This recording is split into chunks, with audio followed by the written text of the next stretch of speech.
What's going on, people? It's K again, back with another movie review, and today I had the privilege and honor to watch Popstar.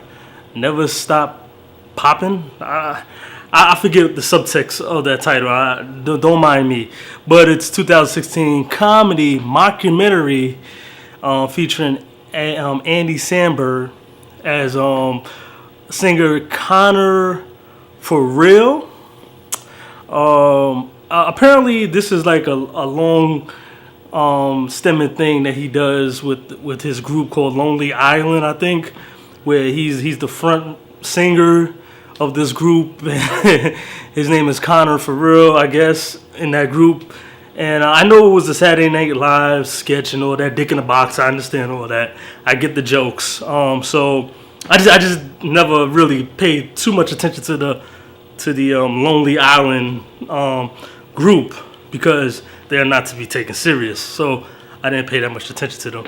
But before I start this review and everything, I just want to say shout out to Night Nation Run. You know what I mean? I was there last night, up in Brooklyn, Floyd Bennett Field. Had fun, had a good time over there. Got a little hat, everything, Night Run Nation. You know what I mean? They had some hot DJs.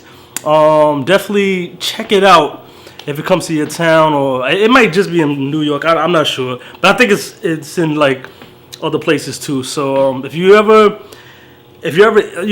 see them around, Night Nation Run, check them out, alright? Because it was a really good time. It's a party in the beginning, and then there's a race. It's not really a race. It's more of just a fun thing, interacting with people. It's for a good cause, for cancer. So stand up for cancer and all that stuff. Alright, I just want to throw that out. Alright, I'm going to throw this shirt away over there. There we go. Alright, let's get back to this movie, man. Alright, so basically the plot of the movie is it's shot in a format that's a mockumentary, which means like it's a documentary, but not really. It's making fun of documentaries. So it's a mockumentary. It's a fake documentary on the life of Connor Ferrell. Now, Connor Ferrell, played by Andy Samberg, is a singer, pop star, some type of Justin Bieber reincarnation. At first we see that in the beginning of the film, he had this group called, I think it was called the Style Boys or something like that. And one of them, it became a problem because Connor got too big for the group. So one of them decided to just become a fucking farmer or some shit, live in the wilderness. And the other one became his DJ. And, Connor, we see that he's very successful, multi-million times platinum album that he has released. And now we follow him through his second album. And his second album is not so good because, quite frankly, he ain't shit. His lyrics are terrible. His songwriting is terrible. So, obviously, he's just has no creativity, and he's searching for a way to become relevant again. And he has this tour that really isn't selling a lot of tickets. So, for them to try to sell more tickets, they incorporate this rapper. I forget the guy's name in the movie. I think it was something like some type of, I can't remember his name, but he was supposed to be some type of Tyler the Creator. But it's something like that. That's the joke in the film, that he was supposed to be something like Tyler the Creator. I think it's called the Heady or some shit like that. I can't really remember, but he was a stupid motherfucker. So basically, that's pretty much the plot of the film. So, like I said, I'm not the biggest. I would say I'm not the biggest fan of the Lonely Island people, group. I've heard their songs, Dick in the Box. I know. You don't have to keep telling me. I'm on a plane, I'm on a boat. I've heard the songs. They're funny. But I haven't kept in contact with them over the long term. So I'm coming into this fresh, not knowing everything about Connor Ferrell. And I gotta tell you, man, thought it was kind of funny, man. I I did laugh a lot during this film. I'm not gonna lie, especially like I was laughing at the song subjects that this guy was like singing about. Okay, now I know I'm late on this one, but I did not know that Andy Samberg, Connor Ferrell, I didn't know he made that song "Fuck Bin Laden" or "Fucking Like Bin Laden." Cause when he performs that song in this movie, I fucking laughed hard. That was I thought that was hilarious, and I know that he's done that song before. I didn't hear it before. Okay, this was my first time hearing that song. I've been told a couple of hours ago that he's done this before. This song is old. I get it. I get it. I get it. I get it. It was just new to me. And it made me laugh hard. Like I just couldn't. I couldn't even stop. I couldn't even get that song on my head. I still can't get that song on my head right now as we speak. Like, because when he performs it, I was not ready for that. I was not ready for that song. That song is hilarious, man. I'm sorry. That's one of the funniest songs I've ever heard in my life. That and just the absurdity of the film, like you would see like cameos from guys who are just talking about him, Conor Farrell, how he was this legendary guy. He made these dances that everybody does now. I'm just looking at this shit like this shit is stupid, like, but in a good way. Like it's stupid in a. It just made me laugh. It made me laugh more than it didn't. It was like 70-30. 70% of the time I was laughing. 30% of the time I was like, I don't get that joke. What the fuck? But for the most part, Andy Samberg he's hilarious as this person. Now, there's been some movies where I didn't think that guy was funny at all. But as this person, Conor Farrell, he's hilarious, man. I mean, it ain't no other way to describe it. Like he has a real complex, man. He walks around with a bunch of people that all they do is tell him what he want to hear. Like, and that's how it is really in real life with some of these entertainers, man. They just walk around with these yes men, yes women who just everything they say is yes, yes, yes, yes, yes, and so they can never do wrong in their eyes.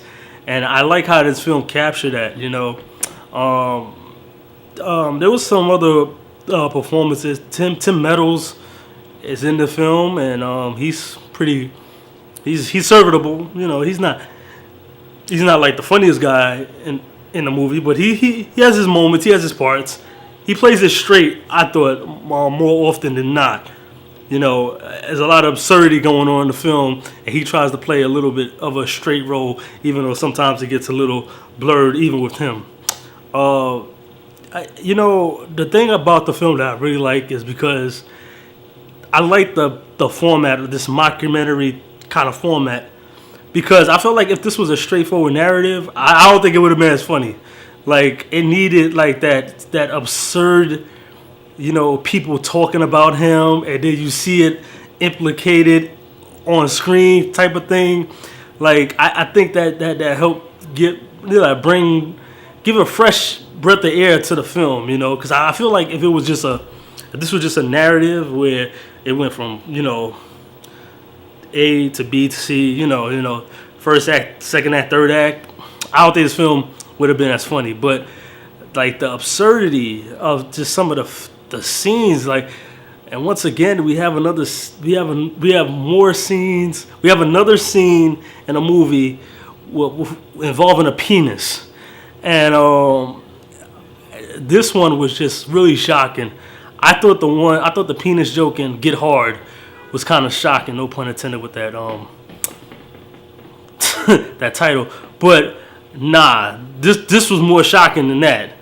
The penis scene in this movie, like, I mean, there's almost like two penis scenes in this movie. There's one where the penis just disappears, like Shazam! It's a penis. Whoa, where's your penis at? It's not there. Like, and then there's like a penis scene where it's like, wow, they really put a real life penis on the screen. Almost had somebody sign his junk.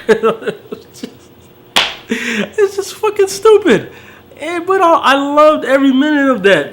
It was just, The only thing I didn't like about the film, I mean, there was some times where the jokes were just not funny at all, and I thought the end left a lot to be desired because the end was just like kind of like, we're just gonna make it, happy ending. We're gonna give up on, doing the ridiculous stuff now. Even though I think they could have still stayed with it a little bit longer, but they kind of just gave up at that end. And that was a shame because I was like, this was leading to a bigger thing. Like, honestly, if there was just a couple of things that were a little tweaked out, taked out and added in, I think this would have been probably one of my favorite films of the year. I mean, it is right now. It is kind of one of my favorite films of the year. But I know at the end it's not going to be because I have a feeling I'm going to see better films. But, as of right now, this was really funny, man. It just had enough absurdity type of comedy, and they went for it. They didn't just try to pussyfoot over it. They kind of went with that whole let's be outrageous. Let's not dumb it down. It reminded me a lot of, and I know this might be blasphemy to say this because I know a lot of people like him, but it reminded me a little bit of a Sacha Baron Cohen film, in particular Borat, or Bruno, one of those, where, the absurdity is kind of what makes it funny. Like the absurdity, just the fact that you're just going there, you're gonna go there with the jokes. You're not gonna be, camel toeing and just pussyfooting around the jokes. You're gonna really hit the jokes the way people want to really hear them, And I gotta say, I think they executed it more often than not in this film. So for that alone, man, this is definitely a see it, man. You gotta check this out, man. I'm telling you, I think a lot of people are gonna like this film and really think it's funny. I was surprised. I liked the film because I gotta tell you, when I saw the commercials and stuff, I did not think I was gonna like this film. It looked stupid, it looked corny, it looked just bad. But they really pulled it off, man. Shout outs to the people involved with the film, man. I thought they really pulled off a comedy that I didn't think could be pulled off. This kind of mockumentary thing. Because usually when I see these things, I'm like, they're very pretentious and very stupid at the same time, I think. But I thought this one was really good, man. So definitely see it. I'm going to give it a see it. Andy, I'm about to call him Adam Sandler. See, I'm getting those words. Andy Samberg, Popstar. Never stop popping, or never stop being a pop star. Whatever that subtitle is, all right? I'm K, and remember, like, subscribe, and comment below and let me know what you thought about this film, Popstar, blah, blah, blah. All right? I'm K. I'm out.